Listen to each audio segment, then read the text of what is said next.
Section 4.2 is greatest common factor. I can find the greatest common factor of two or more whole numbers. A common factor is a whole number that is a factor of two or more non-zero whole numbers. The greatest common factor of them all is called our GCF, just greatest common factor.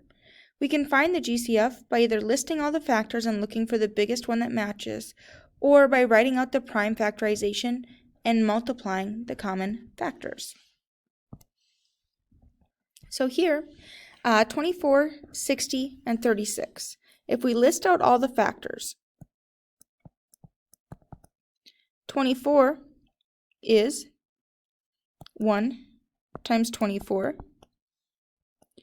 2 times 12, 3 times 8, 4 times 6, and 5 doesn't work. So that's all of my factors of 24.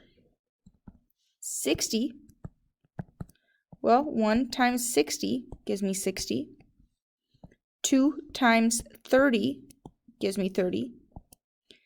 3 times 20 gives me 60.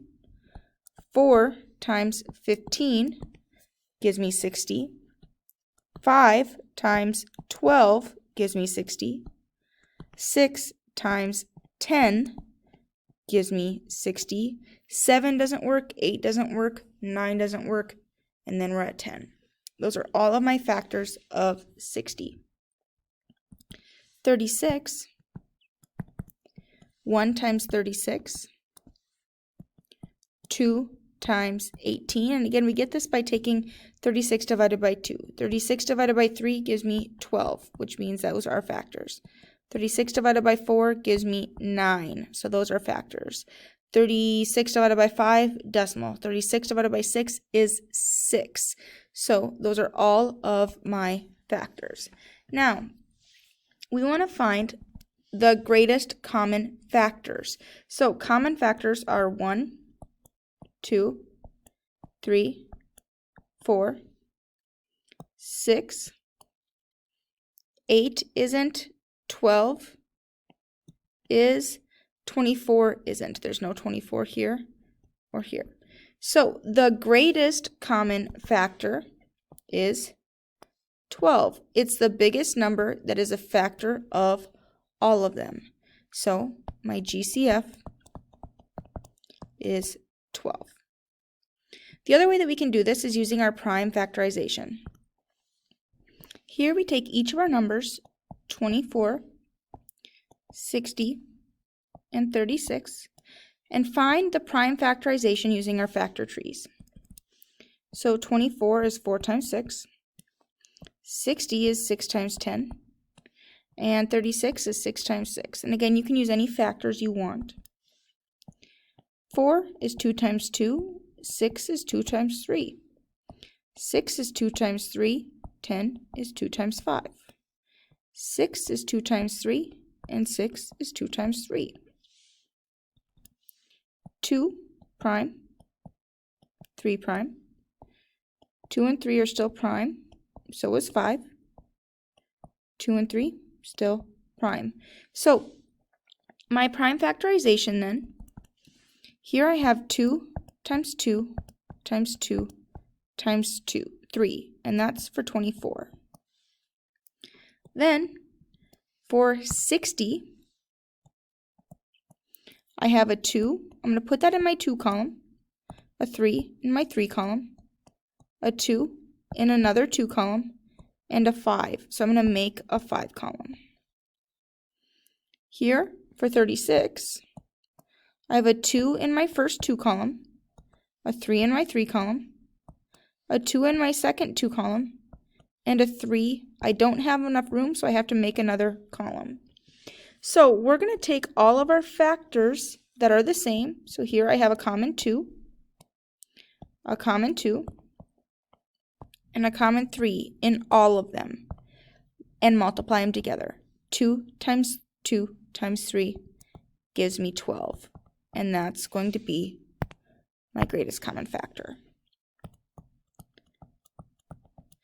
So it doesn't matter which way you use Sometimes when our numbers are a lot bigger, it's easier to use the prime factorization. Sometimes if we're dealing with small numbers, it's easy to think in our head about which factors are the same. So it doesn't matter. They get you to the same spot. I'm going to use this method more often than not. But it doesn't matter to me as long as you can get there. 12 and 30.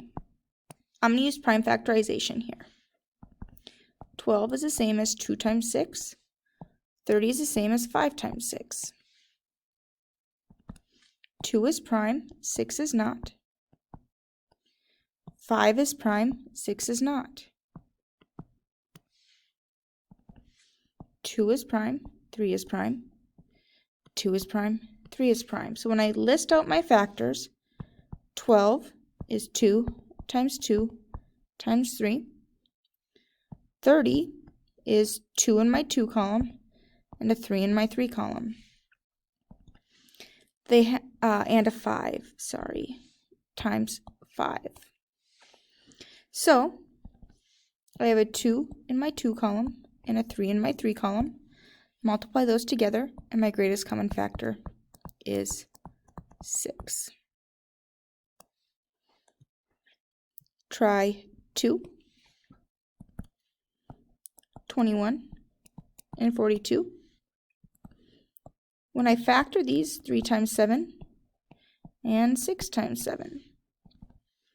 3 is prime, 7 is prime, 6 is 2 times 3, and 7 is prime. 2 is prime, 3 is prime.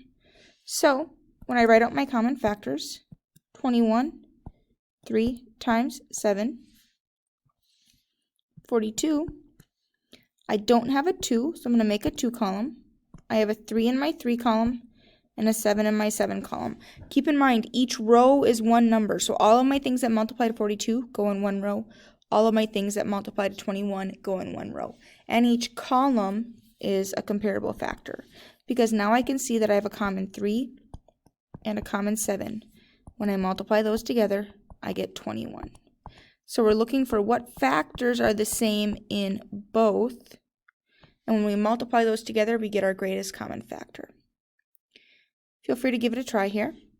Here we have 16, 32, and 40, and we're going to break them all into their common factors when we're trying to find greatest common factors. And I'm going to use a factor tree to get those prime factors.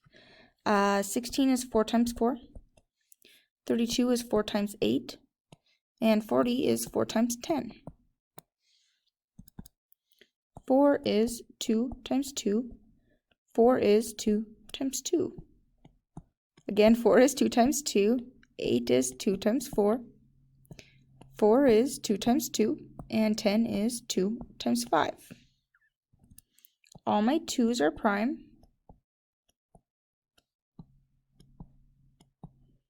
4 is 2 times 2. My 2's are prime. And so is that 5. And those 2's are prime. So, for 16, we have 2 times 2 times 2 times 2.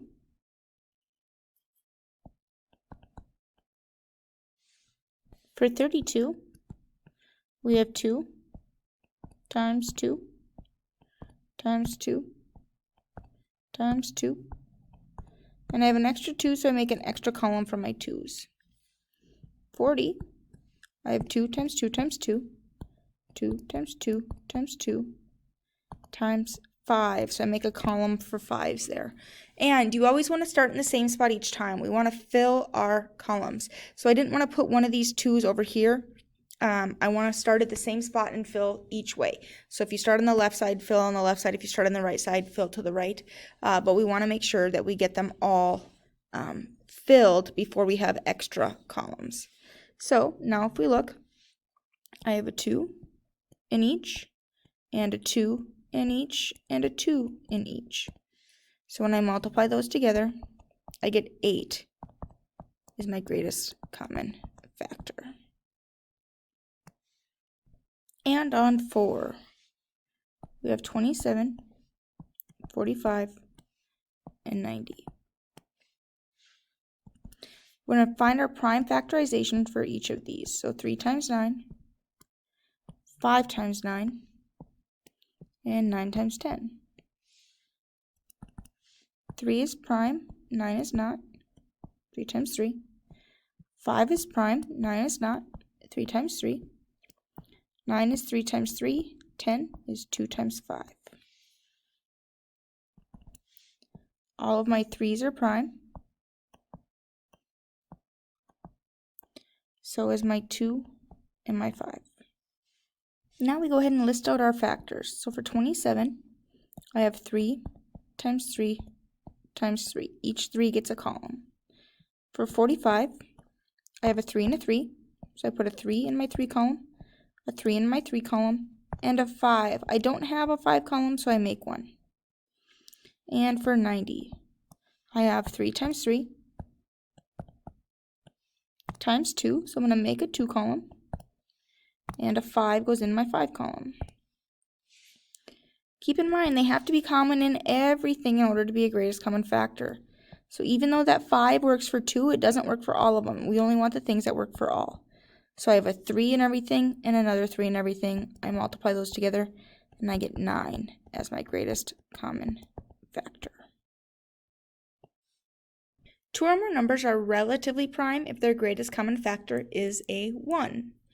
Remember, 1 is a factor of everything, 1 and the number itself. So here, we're going to find the greatest common factor and then tell whether the numbers are relatively prime. We have 24 and 45. So I'm going to use my factor tree. 4 times 6, 9 times 5. 4 breaks down to 2 times 2, 6 breaks down to 2 times 3, 9 breaks down to 3 times 3, and 5 is prime. So 2 times 2 times 2 times 3, 3 times 3. All of those are prime. So for 24, I have 2 times 2 times 2 times 3. For 45, I have 3 in my 3 columns.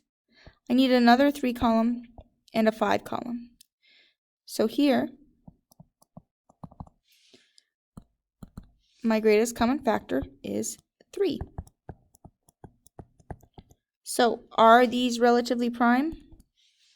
They are not relatively prime. Relatively prime means that they're prime in relationship to each other, which means they only have 1 in common. But here, we have that 3. Let's try B. We have 35 and 54. 35 is 5 times 7. 54 is 9 times 6. 5 and 7 are both prime. 9 is 3 times 3. 6 is 2 times 3. And 3 and 2 are all prime. So for 35, I have a 5 column and a 7 column. For 54, I need a 3 column and a 3 column and another 3 column and a 2 column. So here, 3, 3, 3, 2. I don't have any that are common, so my greatest common factor is 1. Remember, 1 multiplies to everything. So if there isn't any common here, I don't have any full columns, my greatest common factor is 1. That means that, yes, these are relatively prime. They are relatively prime, meaning they have no common factors between them other than 1. And I'll finish up in another video.